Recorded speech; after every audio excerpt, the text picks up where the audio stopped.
Bonjour. Si vous demandez à la civilisation, vous lui faites une interview, vous lui dites quel est le mot que vous détestez, vous n'aimez pas, elle vous répond, avec le silence bien sûr. Elle vous dit le mot sur moi, on ne l'aime pas. C'est-à-dire c'est le déguisement, alors qu'il existe, c'est quelque chose de vrai.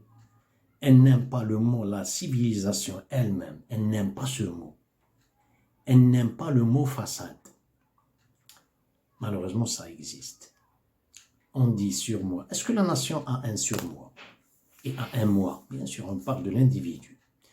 Ensemble d'individus, c'est une famille. Ensemble de familles, c'est une petite agglomération. Une petite agglomération, un ensemble d'agglomérations, c'est une région ensuite.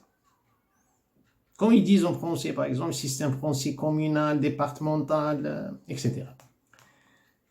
Ensuite, il y a une nation. L'individu. Quand est-ce que la personne se transfère sans qu'elle le sache? Elle n'est plus dans son axe. Elle vit dans un autre. L'axe, c'est le centre de gravité. Il maintient l'équilibre de l'être humain. La personne n'est plus dans cet équilibre, dans ce centre de gravité. Elle est en dehors du moi. C'est mon interprétation. Comme ils disent, c'est juste mon opinion. Nous avons le bon et le mauvais dans notre nature, dans notre intuition. Le mal, il est dans notre intuition. Avant que n'importe quelle doctrine s'introduise ou bien la personne devienne victime de cette doctrine, à l'état primordial, à l'état intuitif, la personne, elle sait, elle sent le bon et le mauvais, le mal. Qu'est-ce que c'est que le mal? Le mal, c'est-à-dire qu'on cause un malheur aux gens. Il y avait un compagnon qui est venu au prophète Mohammed sallallahu alayhi wa sallam, lui demanda, d'ailleurs même avant de lui demander, le prophète a su ce que la personne voulait demander, Il demande à propos du bon et le mauvais, à propos de le normal et l'anormal. Voilà, c'est notre terminologie d'aujourd'hui. Il lui a dit, le mal, on parle du mal. Vous n'avez pas, il lui a répondu, il a dit, ce qui gratte dans ton cœur et il palpite dans ton torse et tu ne veux pas que les gens le sachent. Même si tu trouves fatwa, on dit fatwa, c'est-à-dire alibi justificatif à propos de imams, c'est des imams, c'est des gens de jurisprudence, ils vous disent ne t'en fais pas, mais si vous avez cette sensation, voilà ce que c'est que la normale. Regardez, je répète, je dis, c'est qu'il gratte dans ton cœur, il palpite dans ton torse et tu ne veux pas que les gens le sachent. Même si vous trouverez des justifiés, des alibis, tout ça, à propos de la part des gens qui sont en religion. Le mot fatwa, même si vous trouverez un justificatif de la part de ces imams. Ça vous donne une idée que la personne en contact avec soi. Avec soi, c'est-à-dire vous le sentez.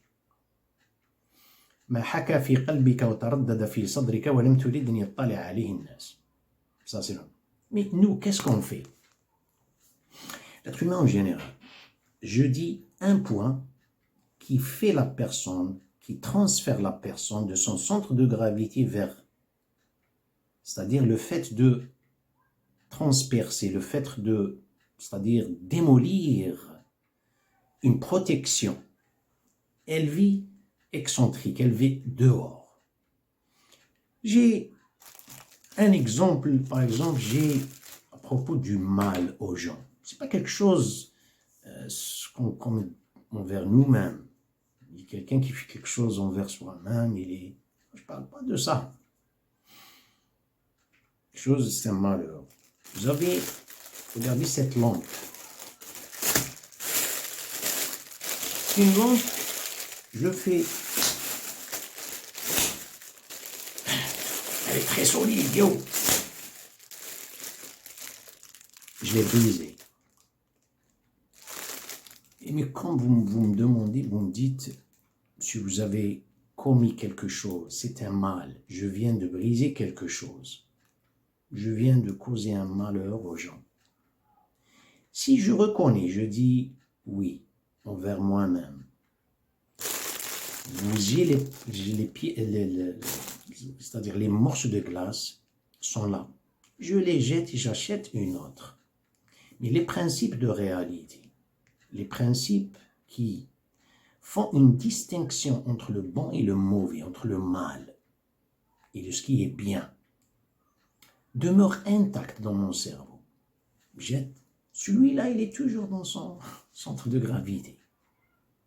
Il demande un pardon lorsqu'il s'agit, il rectifie son erreur, etc. Lorsqu'il s'agit d'un péché, là, entre lui et Dieu, il essaie de rectifier.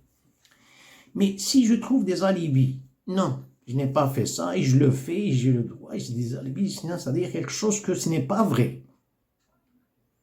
Qu'est-ce qui se passe ici? Les morceaux de glace, le morceau de verre, ils étaient là-bas. Je peux les jeter. Ils vont être transmis vers mon cerveau. C'est-à-dire, c'est le cerveau qui est brisé. C'est pas... Voilà ce qui se passe. Au premier lieu, les pulsions qui montent à la surface de la conscience, remords. Vous avez fait quelque chose de mal aux gens. Elle est puissante dans son état normal, l'être humain, avant d'être endoctriné. Elle monte, elle est très puissante. La personne trouve un justificatif, trouve des alibis, et la pousse en bas. Un exemple de cigarette, par exemple. La première bouffée d'une cigarette, un être humain normal qui n'est pas un fumeur, il prend une bouffée, la première, il est normal, il va tousser, il ne peut pas respirer, on dirait asphyxié, suffoqué, il aura envie de vomir, des fois il vomit, il a envie de vomir avec des maux de tête, parce qu'il est normal. Il y a tout un rejet. Des cellules, des globules, les soupapes, les antibrouillards, appelez ça comme vous voudrez. Il est normal. Et il commence à rendre le normal anormal. Il fume encore, il essaye de s'empoisonner, je m'excuse pour le terme, c'est ce qui se passe. Ensuite, ça devient normalité. Ensuite, ça va vous donner le reversement. Regardez, s'il ne fume pas, il aura des maux de tête. Revenons à l'exemple de l'anormal, c'est-à-dire le mal qu'on cause aux gens. Au début, c'était des pulsions qui montent à la surface, des remords. Il est en bonne santé, la personne, elle est en bonne santé. J'essaie de piétiner, j'essaie de camoufler, de masquer avec force. Ensuite, ces pulsions commencent à diminuer, diminuer jusqu'au point où je les étouffe. J'ai plus de remords de conscience, je me sens à l'aise. Et je me sens confortable sur une chaise électrique. Voilà ce qui se passe. Ici, la personne, elle n'est pas dans sa chaise. Voilà le point qui transfère l'être humain vers un surmoi. Il n'est pas au courant du bon et du mauvais. Il n'est plus, ça y est. Ça, c'est un point. Un autre point. L'être humain, il vit dans ce monde avec des réputations. Allez, à un moment de l'histoire, il y a toujours une réputation, cette réputation avec un prestige. L'être humain cherche ce prestige, cherche cette réputation. Pourquoi? Car il y a un vide. Et pourquoi il y a un vide? Il vit avec un éloignement. De quoi? Il a peur de sombrer dans l'oubli, il est immigré ici, sur cette terre. C'est vrai. Cette sensation que la personne sente sombrer, c'est-à-dire risquer de sombrer dans l'oubli, elle est très normale. Elle est très normale car la personne, elle n'est pas dans sa planète, elle n'est pas dans son assiette, elle n'est pas dans son centre de gravité, elle est immigrée dans cette terre, elle sent cet éloignement. Et vous savez de quoi je parle. Sa résidence, c'est pas cette terre, c'est le monde d'ici-bas, c'est un monde temporaire. Elle était au paradis, elle était avec Dieu. Qu'est-ce qu'elle fait, la personne? Ce vide est normal, mais avec quoi vous allez le combler? Avec quoi vous allez le nourrir?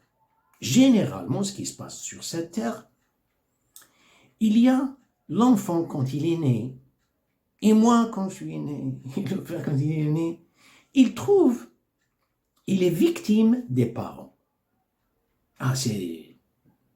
Qu'est-ce qui se passe? Il y a, comme on appelle, social strata. Stratification, social strata, c'est-à-dire on dirait qu'il y a un monde fermé où vous êtes inclus ou vous êtes exclu. Si vous suivez les normes, vous serez inclus et vous êtes admiré et vous êtes validé. Il y a un prestige. Vous devez travailler pour ce prestige, pour que vous soyez admiré et validé par cette audience. Il y a toujours une audience, c'est une notoriété, c'est un prestige. Et tout dépend de la culture, tout dépend de le temps aussi, l'époque. Avant, c'était la force physique, combien vous êtes un héros, etc. Chez les samouraïs, chez chaque peuple, chaque jour jouit, c'est la même chose.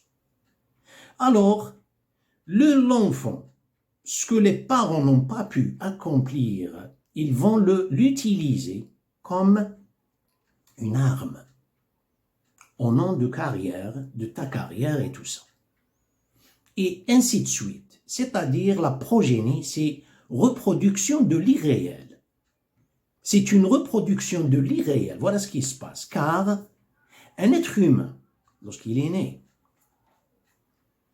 méfiez-vous qu'il est né avec son image, elle n'est pas avec des autres, elle n'est pas similaire, elle n'a pas de similitude, elle est unique. Chaque personne a son unicité s'ils savent comment développer cette unicité.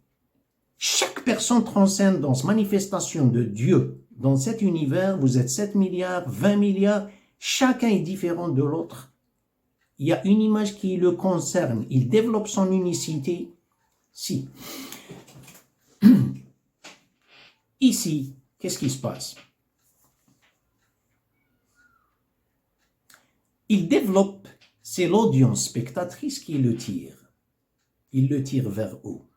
C'est un champ magnétique, il était au centre de gravité. Il était dans son centre, dans son axe vertical, il sort.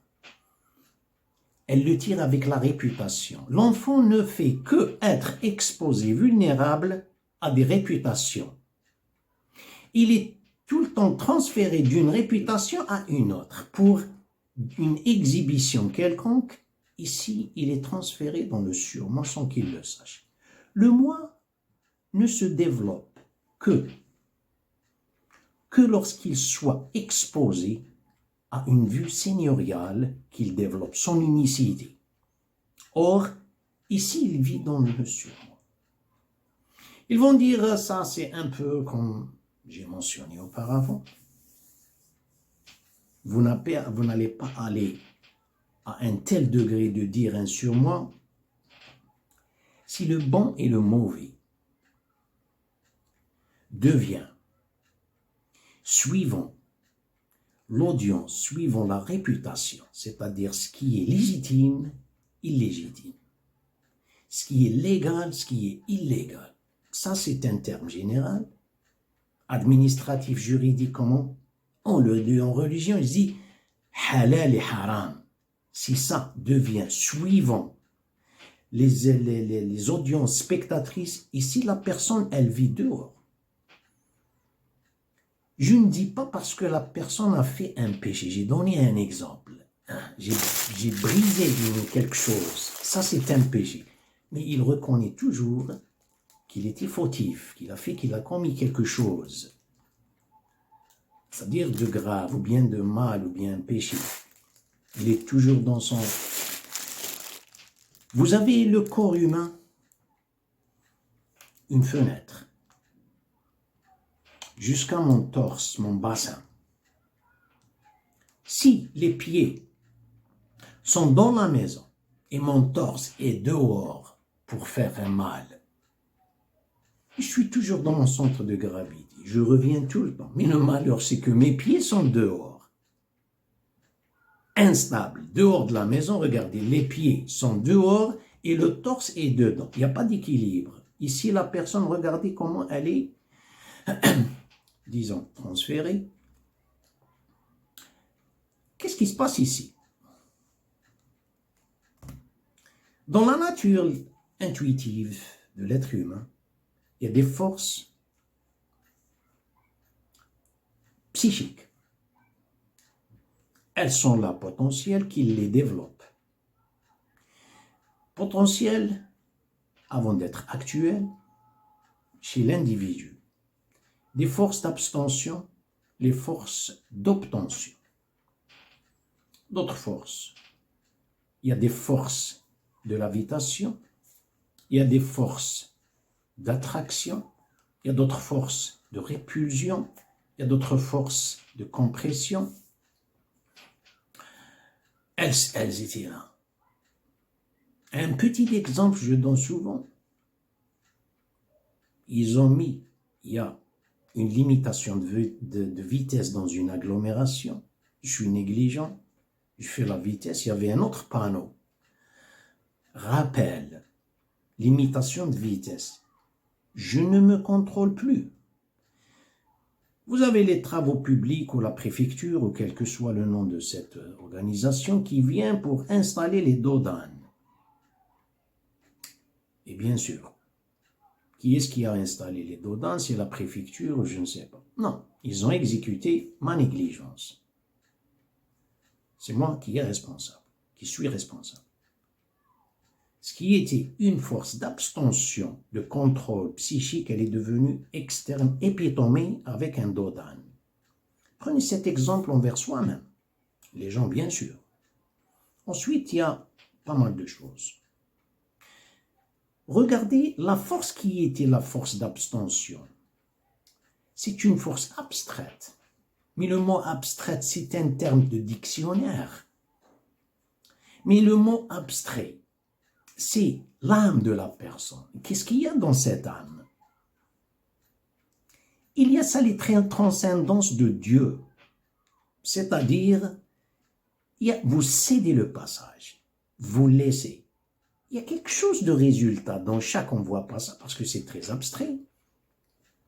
Il y a une tendresse, il y a quelque chose de douceur ici. Il y a une générosité. Qu'est-ce que je viens de donner? Je me suis abstenu. C'est une générosité car vous avez donné une priorité. Vous avez donné une tendresse. Il y a toute une générosité, sympathie, empathie. Vous sentez ce que c'est que les enfants de ces gens-là qui vont traverser la route. Vous les sentez. S'il y a l'empathie, c'est l'âme. Ensuite, il n'y a plus. Cette âme qui était dans un état de métamorphose, elle est devenue un statut, une idolâtrie administrative, et on appelle ça civilisation. Vous avez les feux tricolores. Avant, je donne un exemple. Vous n'allez pas me dire, hey, écoutez, vous pensez qu'on va éliminer tous les feux tricolores et tout ça? Qu'est-ce qui va se passer avec les accidents? J'ai donné un exemple. Avant, il y a la priorité de passage. Quelqu'un, il a bu, et l'autre, il est passif. Les deux sont la même chose. Avant, il y avait le potentiel de l'abstrait.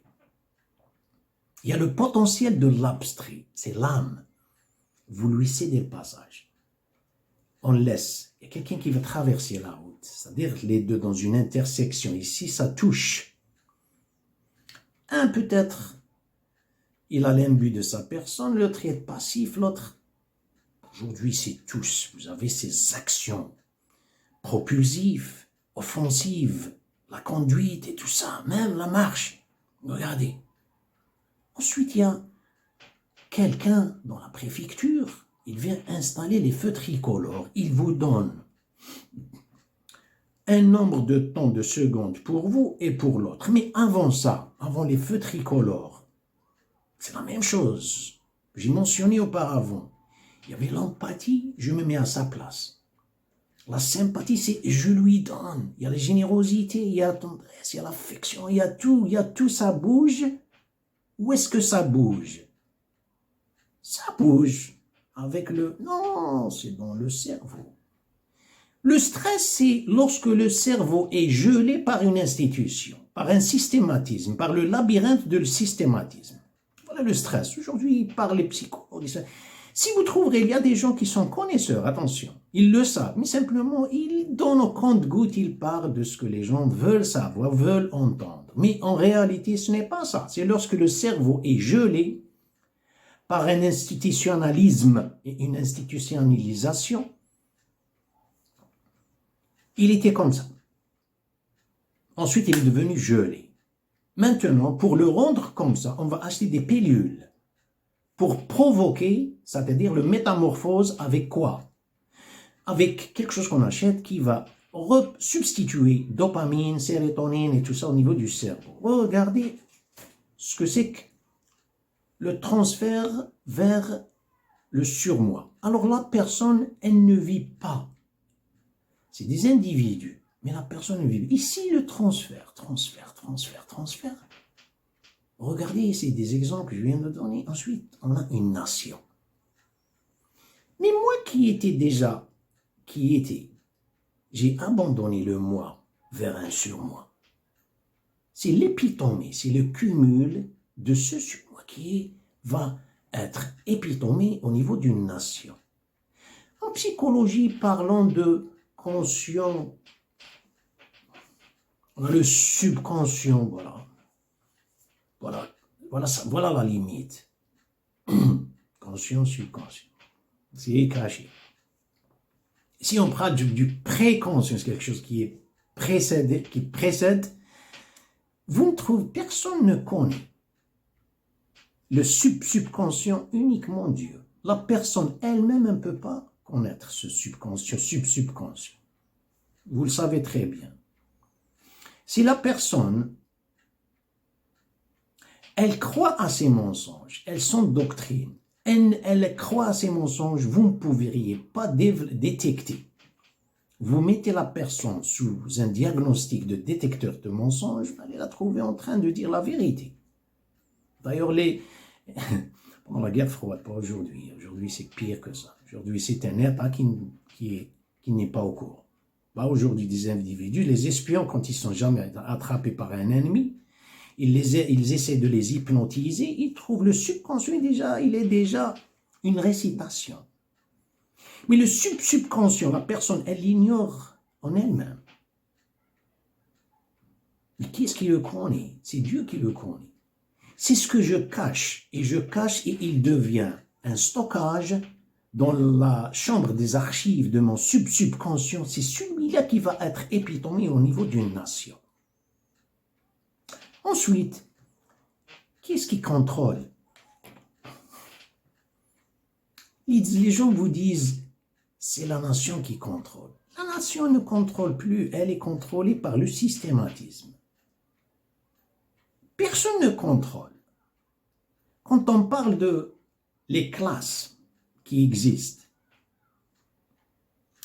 il catégorise les classes dans une nation en trois. La haute classe, riche quel que soit, la classe moyenne, ensuite la classe ouvrière. Ça, c'est des termes des gens qui ont créé ce genre de classe. Social strata, à laquelle vous appartenez. En religion, chez Dieu, il y a deux classes. Et ce n'est pas identifié comme ce genre de terme. Haute, moyenne et la classe ouvrière. Vous avez le riche et vous avez le pauvre. Et pourquoi cette richesse et cette pauvreté? C'est Dieu qui l'avait mise. C'est ce qui se passe dans le monde. Il y a un bloc communiste, socialiste, et tout ce qui en dérive, voulait éliminer la pauvreté, tout en confisquer toutes les propriétés, c'est le gouvernement qui dirige, les gens deviennent des robots dans un état agentique. Ils n'ont jamais pu, car cette compression des émotions a explosé par quelque chose d'autre. Vous avez un autre bloc qui favorise la richesse, il donne plus de richesse si vous avez avec les intérêts. Et le pauvre, il reste pour le reste de son existence toujours endetté. Voilà un système, comment il marche. C'est pas uniquement la population qui est endettée, le gouvernement lui-même est endetté. Donc, si on parle des deux classes, c'est-à-dire sous l'autorité de Dieu, quand il a parlé des deux classes, pourquoi ces deux classes? C'est charité. On pense de l'aumône de charité. Il donne, l'autre il l'attend. Il fait sa main comme ça, lui, l'autre il le donne. Non, c'est pas ça. Pour rendre à la population et au gouvernement, rendre leur état primordial de métamorphose. Voilà ce qui se passe ici. Ils vivent dans le surmoi sans qu'ils le sachent. L'individu vit dans le surmoi, le gouvernement vit dans le surmoi. Dans quel sens? Il vit dans un systématisme, il n'a pas pu sortir. Dieu mentionné, il dit, les riches, c'est des gens que j'ai confié quelque chose. Les riches, j'ai confié, subordonné, de lui donner une responsabilité.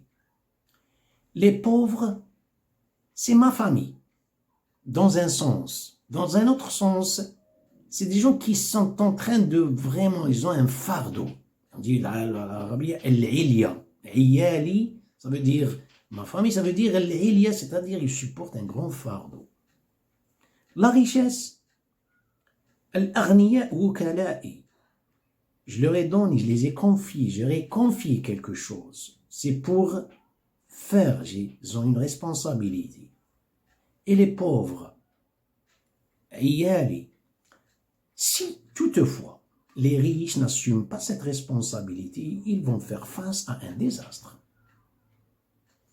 فإن بخل وكلائي على عيالي أذقتهم وبالي ولا أبالي. Est-ce que vous parlez de l'aumône, vous parlez de charité? Je ne parle pas de charité. C'est dans le sens, le riche, dans le sens, il a des milliards dans sa main. Vous allez l'obliger, vous lui dites, chaque fois ça, s'il est un bonhomme, il va donner chaque année, il va donner ce qu'on appelle la charité, ce qui est le troisième pilier en islam. Zakat, il donne un 40e. Après quelques années, son portfolio va s'éliminer. Justement, c'est un encouragement indirect pour qu'il s'engage, pour qu'il investisse dans une industrie. Cet argent qui vient, vous allez ouvrir, bien sûr, vous vous engagez dans un investissement. Si l'être humain, c'est les individus qui vont éliminer le chômage, c'est pas le gouvernement. Le gouvernement, c'est un systématisme, ils ne peuvent pas le faire. Mais le gouvernement clame de diriger, d'ordonner tout ça, et la population s'attend. Ça, ce n'est pas vrai. Ça, le gouvernement n'a jamais fait quelque chose à travers l'histoire. C'est les individus qui sacrifient pour le bas, qui se sacrifient pour le bon. C'est eux qui changent l'histoire, c'est pas les gouvernements. Le gouvernement, ils font des statuts. Le statut pour glorifier le nationalisme, pour célébrer le nationalisme, et tous. Thank you, merci beaucoup pour votre attention, et à la prochaine.